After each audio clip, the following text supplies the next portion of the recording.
ఇక మనం తదుపరి రాశి చూసుకున్నట్లయితే కర్కాటక రాశి. మరి కర్కాటక రాశి వారికి కూడా వచ్చేసి ఈ వారంలోని అంటే ఆదివారం నుంచి శనివారం వరకు 16వ తారీఖు నుంచి 23వ తారీఖు వరకు మరి ఈ వారం మొత్తంలోని ఈ కర్కాటక రాశి వారు ఎటువంటి ఫలితాలు అందుకోబోతున్నారంటారు? కర్కాటక రాశి వారికి అత్యద్భుతంగా ఉంది ఈ వారం. ఓకే.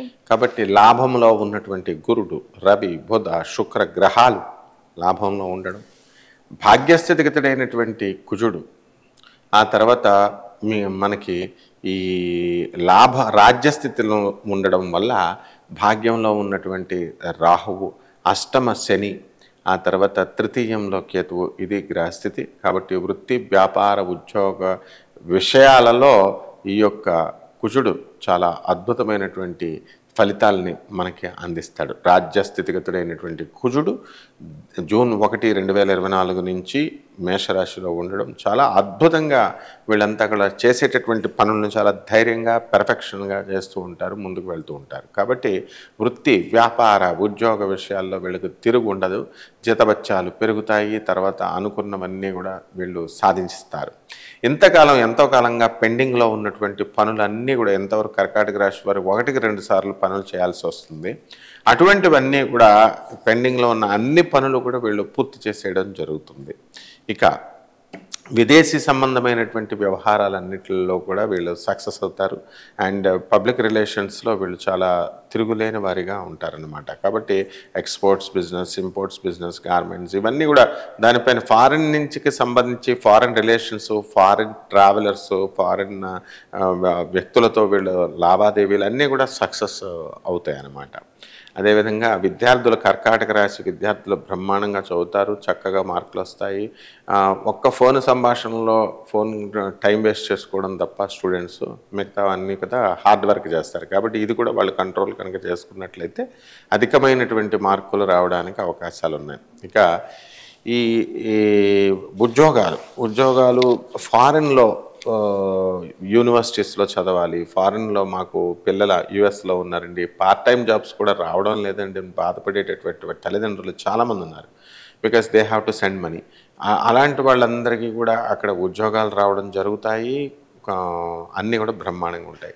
అండ్ ఈ కర్కాటక రాశి వాళ్ళు ఏది చేసినా సరే డేర్ అండ్ డాషింగ్గా చేసి పక్కకు పడేస్తారనమాట. కాబట్టి ఈ ప్రాబ్లం అనేటటువంటిది వీళ్ళకి తక్కువ. అయితే అష్టమ శని ప్రభావం వలన అనవసరమైనటువంటి తలపోట్లు, యాక్సిడెంట్లు ఇలాంటివి అవడానికి అవకాశాలు ఉన్నాయి. కాబట్టి కేర్ఫుల్గా వీళ్ళు ప్రయాణాలు చేసేటప్పుడు అలాగే జోక్స్ వేసుకోకుండా, ఇతర పిల్లలతో ఉన్నప్పుడు ఇతర పిల్లలు ఎవరు బళ్ళు పడితే వాళ్ళు బళ్ళు ఎక్కకుండా వీళ్ళ జాగ్రత్తగా ఉండాలి. ఎందుకంటే కుజదోషంగా ఉన్నటువంటి వాడి బండి కనుక వీళ్ళు ఎక్కితే తప్పకుండా వాడు కాళ్ళు ఎరగొట్టుకుంటాడు, వీళ్ళ కాళ్ళు కూడా ఎరగొట్టిచ్చేస్తాడు.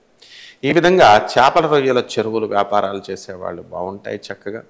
ఒక్క ఇనప బిజినెస్ అని టచ్ చేయకూడదు వీళ్ళు. ఈ కర్కాటక రాశి వాళ్ళు చాలామంది వెహికల్స్ కొని ట్రాన్స్పోర్టేషన్ పెడతారు, ఆ బిజినెస్లు చేసేవాళ్ళు ఉంటారు. అలాంటి వాళ్ళు కొత్త వెహికల్స్ కొనకూడదు, ప్లస్ సెకండ్ హ్యాండ్లో కూడా కొనకూడదు అనమాట. ఇక ట్రాన్స్ఫర్స్ విషయంలో వీళ్ళు కోరుకున్న చోట్లకి కాకపోయినా మొత్తం మీద ట్రాన్స్ఫర్స్ అనేవి వస్తాయి.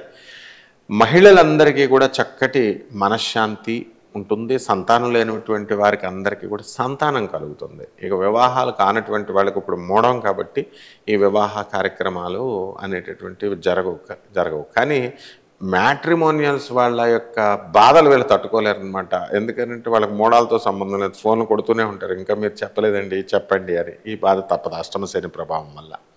ఈ విధంగా కర్కాటక రాశి వాళ్ళకి అన్ని విషయాలలో కూడా ఈ వారంలో అత్యద్భుతంగా ఉంది.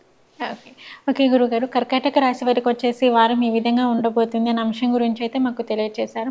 అలాగే ఈ వారంలోని వీరికి అద్భుతమైన ఫలితాలు రావాలంటే ఇంకా ఎటువంటి పరిహారం చేసుకుంటే బాగుంటుంది అంటారు? అష్టమ శని ఉన్నాడు కదా, అందుకని శని జపం చేసుకోవాలా, శని స్తోత్రాలు చదువుకోవాలా. శనికి కిలోంపావు నల్ల నువ్వుల్ని, నల్లని వస్త్రాన్ని శనివారం నాడు ఉదయం 8 గంటలకు కరెక్ట్గా దేవాలయంలో కానీ ఇంట్లో కానీ దానం చేయాలి.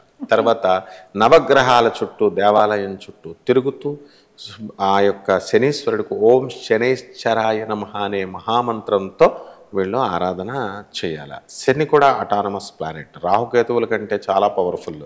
ఈయన విష్ణువుని, పరమేశ్వరుణ్ణి వినాయకుడిని, ఆంజనేయ స్వామిని ఎవరిని వదలలేదనమాట. కాబట్టి మా దయతో ఎవరైతే పూజ చేస్తారో అటువంటి వాళ్ళకి తప్పకుండా ఈ యొక్క శనీశ్వరుడు ఓం శనైశ్చరాయ నమః అనేటటువంటి మంత్రంతో జపం చేసుకోవాలి. శనీశ్వరుడి మీద ఉన్నటువంటి అపోహలు పోగొట్టుకోవాలి. లేకపోతే శని భయం, ఏదో దూరం డిస్టెన్స్ని పెంచుకుంటున్నాం మనం, శనీశ్వరుడితో అవసరం లేదు. ఈ విధంగా కనుక చేస్తే బ్రహ్మాండంగా ఉంటుందమ్మా. ఓకే ఓకే గురువుగారు, కర్కాటక రాశి వారికి వచ్చేసి ఈ వారంలోని ఎటువంటి ఫలితాలు రాబోతున్నాయనే అంశం గురించి అయితే మాకు తెలియజేశారు.